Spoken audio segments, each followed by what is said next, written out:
Bonjour à tous.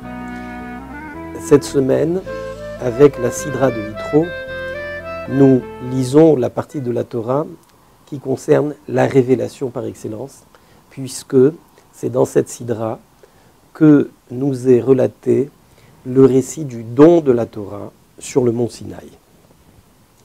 À ce sujet, le verset emploie une expression étonnante, puisqu'il est dit que le peuple vit les voix, c'est-à-dire qu'il eut une perception extraordinaire, selon Rabbi Akiva, puisqu'il vit ce qu'on a l'habitude d'entendre et entendit ce qu'on a l'habitude de voir. Manifestement, c'est un miracle, et nous pouvons nous poser la question, quel est le sens de ce miracle par rapport au don de la Torah?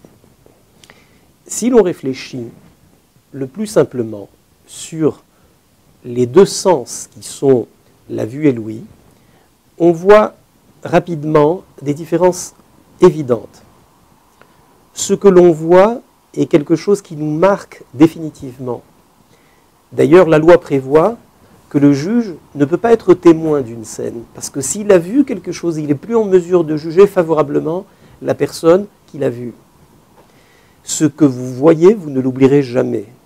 Ce que vous entendez, on peut vous en faire douter un petit peu plus tard, et vous pouvez vous dire, oui, j'ai peut-être pas entendu exactement la même chose.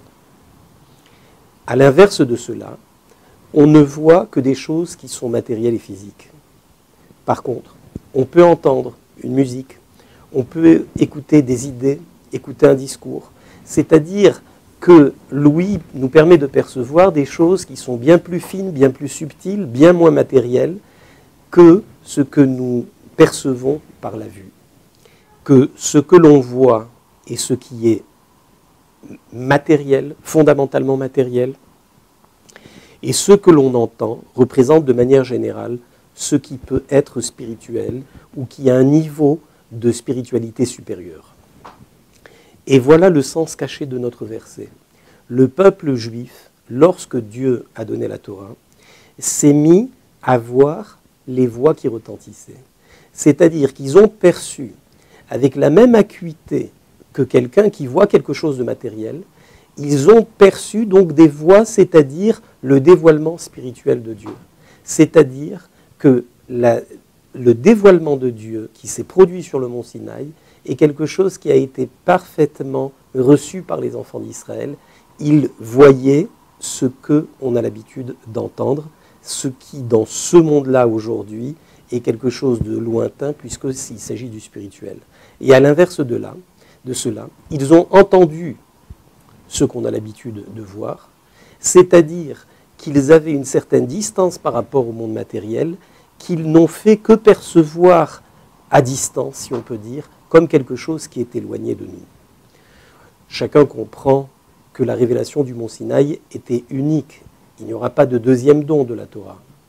Mais malgré tout, elle prépare cette révélation du mont Sinaï à la révélation de Mashiach, qui, lorsqu'il viendra, nous permettra d'atteindre ce niveau exceptionnel où il est écrit que toutes les chairs verront ensemble la parole de Dieu.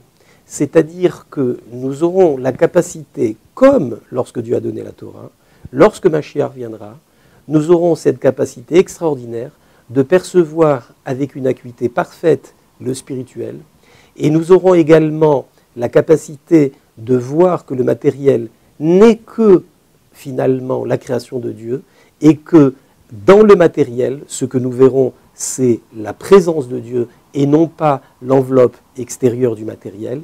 C'est ce que nous souhaitons le plus rapidement possible avec la venue de Mashiach imminente. Merci, au revoir à tous.